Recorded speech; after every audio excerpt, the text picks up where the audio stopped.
What's going on YouTube? Kevin here with a video review for the Spark High Definition in-ear headphones from ID America. Before I begin this review, I want to thank Vanessa and everyone else out there at ID America for sending this out to me for review. Go ahead and check out their website, guys. Link will be down below in the video description as always. So in the packaging, you're going to get three different things. You're going to get this nice hard shell leather carrying case. It's very premium and very high quality. The stitching is great and everything about it is very high quality. When you open up, you obviously get the second thing, which are the headphones themselves. And you also get three sets of silicone tips, which I'm not showing here, but you will get them in case you have different sized ears. So here we have the ID America Spark High Definition in-ear headphones themselves. And they look pretty much just like any other kind of headphones. They do tangle pretty much like any other headphones, but we're going to start with the plug here. We have a 3.5mm gold-plated audio plug, so you are going to get higher definition audio, which, as the name implies, is expected.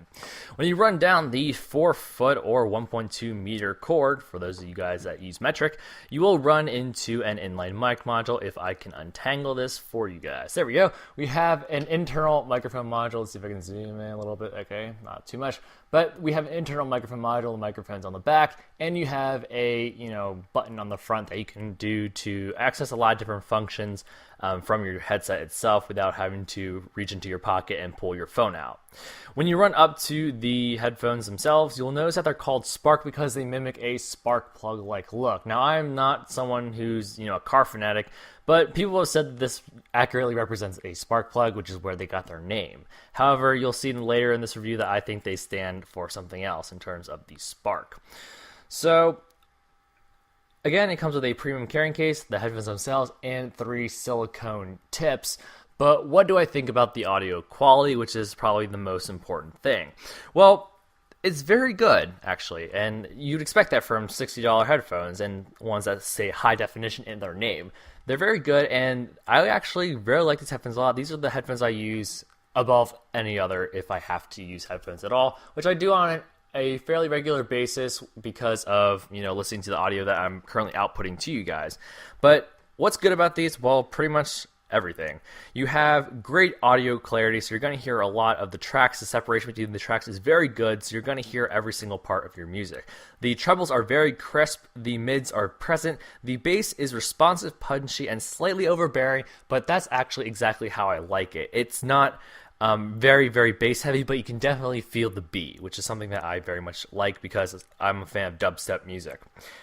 These do feature 8mm dynamic drivers, which means that if you get them right out of the package and you listen to them, you're going to think they sound pretty bad. But dynamic drivers need time to what's called burn in, which means you have to pretty much play music through them for a decently long period of time for the drivers to kind of warm up for them to sound at their optimal sound quality. So what you really do is you plug these headphones into, say, your iPhone, and you put it at, I would put it at anywhere between 50 to maybe 75% volume, and then play it for maybe 2 or 3 days. Now, you don't have to do that straight, obviously. You can listen to them right away, but when you're not using your phone or maybe when you're not using your computers, plug these in and let music run through them so your drivers have time to burn in. Now, I found that maybe after 3 days, it kind of tapered off in terms of the audio quality, but 3 days is what you get to get very optimal sound coming out of these headphones and very, very good high quality, high definition sound, which is something that you're gonna want, everyone wants. And for $60, the sound is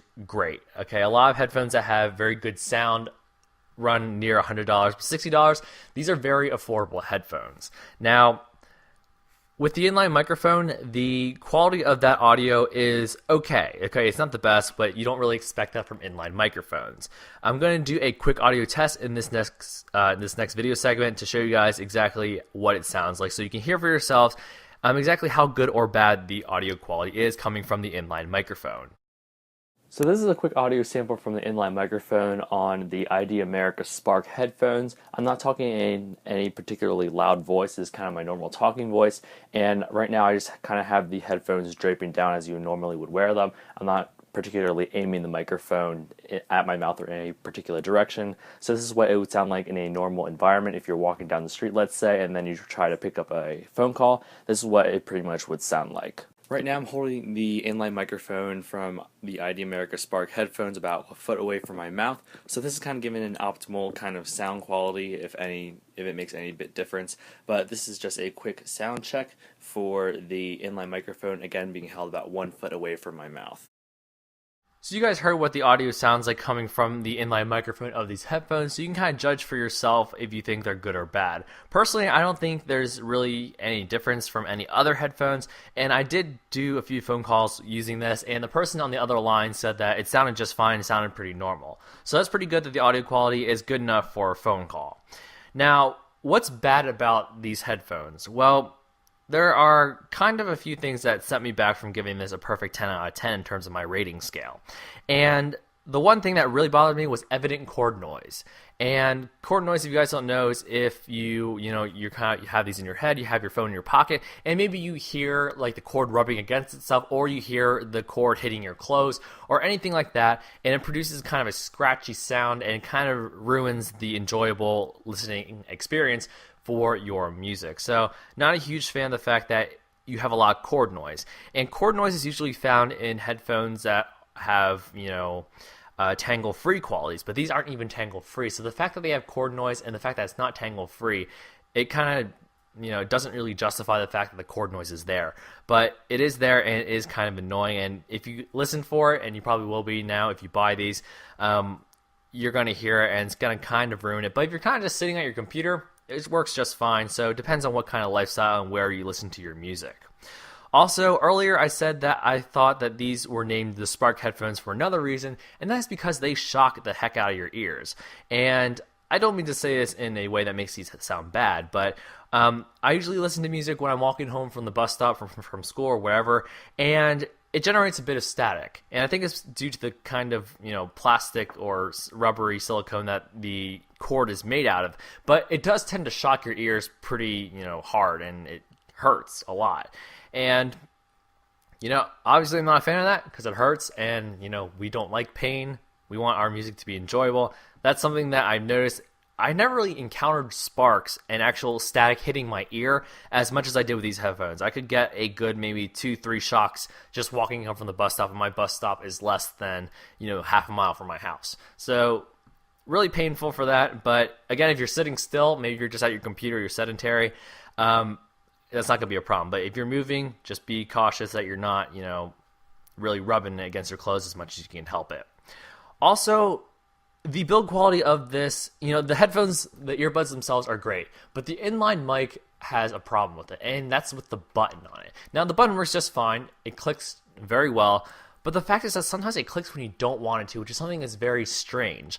And there are a lot of times where I'm just listening to the music on the bus, and Siri will randomly activate on my phone. Now, I have an iPhone 4S, so just pressing and holding on, this middle button here will activate Siri, and that's very annoying because you hear your music fade out, you hear the ding, and then you want to go say something, or you just don't say anything, and then your music stops, and you have to press it again to tell Siri to go away.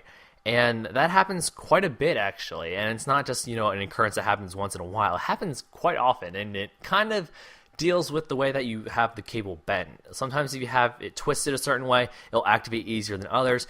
And, that's okay. I'm okay with Siri because at least it pauses your music. Sometimes this will randomly also fast forward your music. And you guys know that if you double press and hold on the button on pretty much any inline microphone controller module, it will fast forward, and it does that by itself sometimes, which is very annoying. And I'm listening to a good part in the song, listening for the good parts that I like in the song, and it kind of ruins it by fast forwarding, and you can't easily rewind. It's 3 taps and hold, which is kind of a hassle to rewind. So you have to kind of pull your phone out of your pocket, rewind it, and then kind of listen to it, and it kind of ruins that moment. But those are some of the major things. The thing that really bugs me, I am really annoyed with the fact that the remote activates by itself. I'm okay with the fact that it might spark and shock my ears a little bit, and the fact that there's a little bit of cord noise, but the fact that it interrupts my music that much by fast forwarding and or activating Siri at random times, I can't justify that. But again, if you are just sitting at your computer listening to music, or you don't really move around a lot, then I would recommend these headphones for you. I have this rated as a 7.5 to 8 out of 10. if you're someone that moves around a lot, if you're an athlete, maybe you want to listen to music while you work out or something like that, I would not recommend these for you because there's a lot of stuff that goes wrong when you move. The cord noise, the activation of the, inline microphone module, and the shocking due from static buildup. So if you're someone that moves a lot, I wouldn't recommend these for you. If you're someone that just kind of sits at the computer all day and you need this to listen to music or to, monitor your audio, something like that, they're good for you. So depending on what type of lifestyle you live and how you listen to your music, that will determine whether or not you think these are worth your money. But speaking of money, you will pay $59.95 for these, so $60 for some pretty high quality headphones. And again, I would recommend them for those people that think that they're not going to get shocked by it, they're not going to have Siri randomly activate on them, or listen to a lot of cord noise. But again, depending on what type of lifestyle you live, these will be suited for you. For athletes and someone that moves around a lot, maybe not so much. But this has been my video review for the Spark headphones, in-ear headphones high definition from ID America. Again, I want to thank Vanessa for sending this out to me for review. Go ahead and check out their website, guys. Link will be down below in the video description as always. Until next time, please feel free to rate, comment, and subscribe for more content in the future, and I'll see you guys in the next video review.